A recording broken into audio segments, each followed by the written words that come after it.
خواتین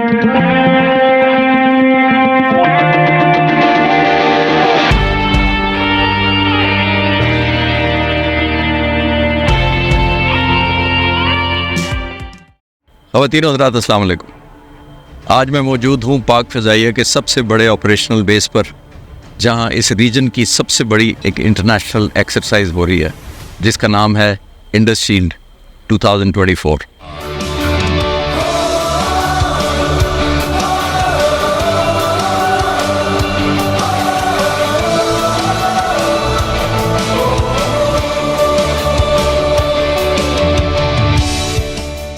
Pakistan air force کی طرف سے آرگنائز کی گئی اس انٹرنیشنل ایئر ایکسرسائز میں 24 سے زیادہ ممالک کی ایئر فورس ٹیمیں الٹیمیٹ بیٹل ریڈینس کا ایکسپیرینس حاصل کرنے کے لیے اکٹھے ہوئے.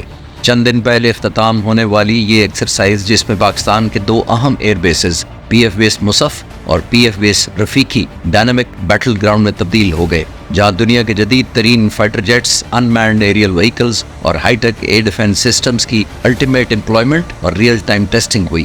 اس سال کی انڈس شیلڈ صرف ایک ایکسرسائز نہیں تھی، بلکہ ایک شوکیس تھا next generation warfare tactics, artificial intelligence driven systems اور ملٹی ڈومین آپریشنز، جن سب کو بہت بڑے پیمانے پر مگر اتنا ہی میٹیکولسلی آرکیسٹریٹ کیا گیا تھا. دن اور رات میں کیے گئے ان آپریشنز میں بلو فورس ورسز ریڈ فورس کے کمبیٹ سینیریو سے لے کر نیئر ریئل وار سیمولیشنز تک یہ ایکسرسائز ایئر پار کے لمٹس کو جا پہنچی. Air to air dog fight سے لے کر پریسیژن گائیڈڈ اسٹرائک مشنز تک، extended beyond visual range missile employment سے لے کر ان مینڈ ایریل سسٹم تک، suppression of enemy air defence campaign سے لے کر انٹیگریٹڈ ایئر ڈیفنس سسٹم کے خلاف آفینسو آپریشنز تک ایئر پار امپلائمنٹ کے مشن اڑائے گئے. یہ صحیح معنوں میں ایک ڈسپلے تھا آرٹیفیشل انٹیلیجنس کی روشنی میں فیوچر وارفیئر کا، اور یہ سب کچھ اپنے سامنے ہوتے دیکھنا کسی کے لیے بھی ایک اعزاز سے کم نہیں تھا. اس ایکسرسائز کی خاص بات یہ ہے کہ یہ ملٹی ڈومین سینیریو میں لڑی جا رہی ہے.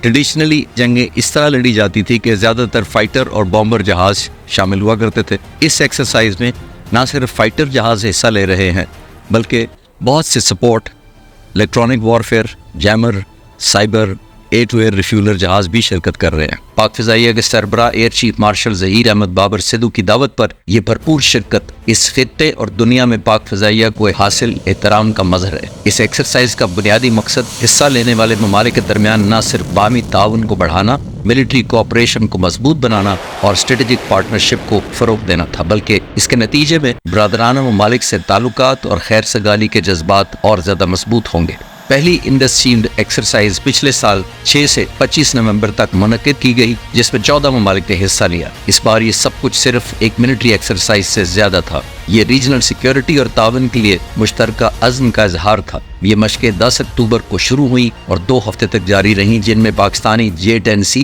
JF-17 تھنڈر، F-16 مراج اور F-7P جہازوں نے حصہ لیا.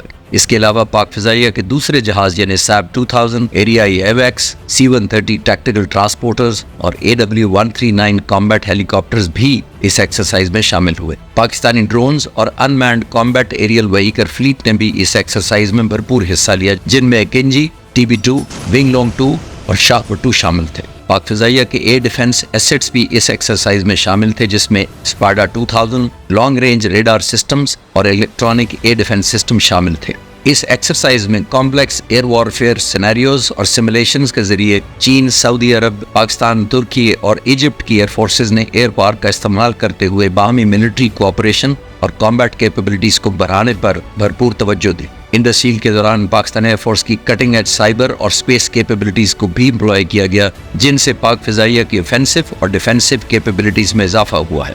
اس ایکسرسائز میں کاؤنٹر ٹیررزم کے ماڈیول کو بھی شامل کیا گیا، جو نیشنل اور انٹرنیشنل سٹینڈرڈز کے مطابق ایک منفرد فیچر تھا، جس سے ایئر اور گراؤنڈ کرو کو بہت سیکھنے کو ملا. اس ایکسرسائز کا ایک اور نمایاں پہلو تھا long range year defence system HQ-9B کی پاک فضائیہ کی طرف سے انٹیگریشن، جس سے روبسٹ اور ملٹی لیئرڈ ٹریننگ انوائرمنٹ کی موجودگی میں آپریشنز کنڈکٹ کیے گئے.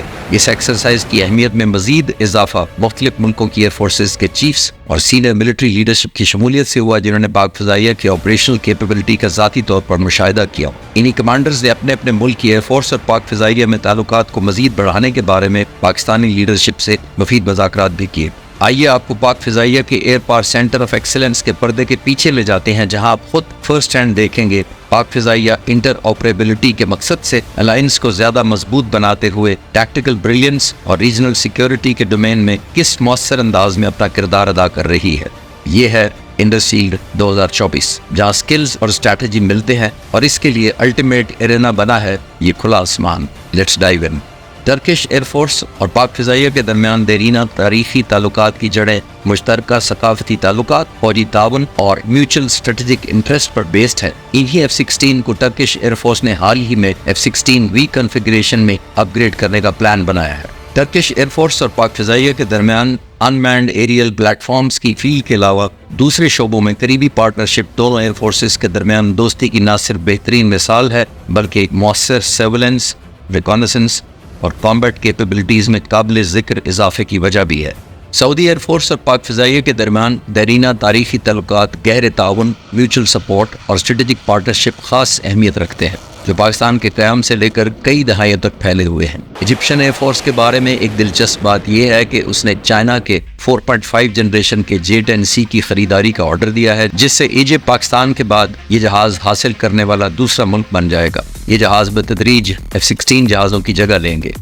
اس ایکسرسائز میں چائنیز ایئر فورس کی شرکت چین اور پاکستان کے درمیان گہرے دفاعی تعلقات کی نشاندہی کرتی ہے۔ پاکستان ایئر فورس اور چائنیز ایئر فورس کے درمیان ایک طویل تعاون تاریخی اعتبار سے ہمیشہ سے بہت اہم رہا ہے، جس کی بنیاد 1960 میں رکھی گئی۔ اس تعاون کی زندہ مثال نہ صرف JF-17 جہازوں کی کو پروڈکشن ہے بلکہ J-10C جہازوں کی ریکارڈ مدت میں پاک فضائیہ میں انڈکشن اور ڈے اینڈ نائٹ آپریشنلائزیشن بھی چین کی نظر میں پاک فضائیہ کی اہمیت کو ظاہر کرتی ہے۔ آئیے اس ایکسرسائز کو ایک اور مثبت پہلو سے بھی دیکھتے ہیں۔ انڈسشیلڈ 2024 حصہ لینے والے ممالک اور ان کی لیڈرشپ کے لیے پاکستان کی دفاعی ٹیکنالوجی بالخصوص JF-17 تھنڈر جیٹ کی صلاحیتوں کا نزدیک سے مشاہدہ کرنے کے لیے ایک منفرد پلیٹ فارم بھی ثابت ہوئی۔ اس پوری ایکسرسائز کے دوران اس جہاز کی کارکردگی نے نہ صرف ملٹی ڈومین آپریشنز کے لیے اس کی سوٹیبلٹی کو اسٹیبلش کیا بلکہ مختلف پروفائلز کے دوران ایک کاسٹ افیکٹو اور ورسٹائل فائٹر جیٹ کے طور پر اس کی اہمیت کو تسلیم بھی کیا گیا۔ اس جہاز کی ریئل ٹائم سینیریوز میں کامیاب ڈیمانسٹریشن کو دیکھتے ہوئے ممکنہ طور پر